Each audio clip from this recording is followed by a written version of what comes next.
design. So when we go to create a generative design study, this is directly in Fusion. And with Autodesk products, I like to say, okay, let's start from left to right. So we've got some different buttons and tools inside of generative, and we're going to edit the model, design, use the design space to add our preserve and obstacle geometry. We have some design conditions where we're adding loads and constraints in there. We have our criteria, whether we want to maximize the strength or the stiffness in there, and also, or we want to minimize mass. We also have materials that we can add to it, and then we can also then generate it at the very end. So left all the way to right is kind of the workflow for this. And when we're thinking about generative design, I like to mention this too. So we can set up the study and run, previewer and everything and do that. But if we were going to go and generate some outcomes out of this in the commercial side of things, yeah, it's going to take some tokens because it's using processing power on the Autodesk side. So it does use some tokens for this, and tokens usually are around $1 per token. And if you're interested in more about that, you can reach out to us. But yeah, for generating the outcomes, it does use those, and we can explore those results after it's been generated. And then if we want to create some designs and pull one of those outcomes out and actually use it inside of one of our assemblies or design, it does take a couple tokens to then generate that file out for that outcome.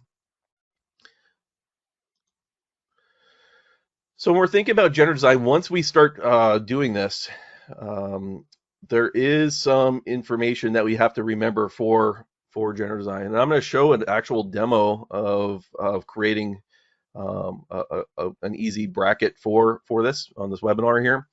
So first thing we have to remember is there's no magic solution button. So we want to focus on what we have control over, our preserves, our obstacles, the geometry that's there, and the things that the geometry that we want it to grow around or create around, and things that might attach to it.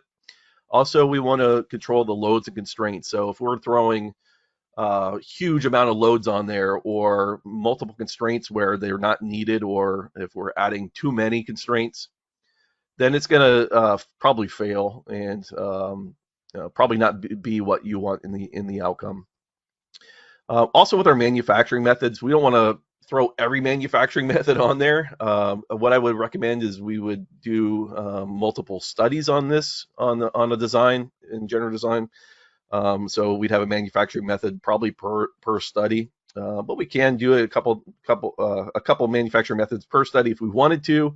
We just got to remember though that it's trying to optimize all of these things as it goes. So it might take a little bit longer. We might get less outcomes depending on what we're adding in here, and also the materials. So just think about what materials you want. So if you are designing and it's going to be steel, let's actually make the material out of steel. Let's not try some weird material unless you really want to do some conceptual design and actually think about, hey, let's maybe think about, oh, let's make this out of a nylon, or let's make this out of something else that may be possible that we could use in our manufacturing method, and then maybe consider that and conceptualize that, and we'll see.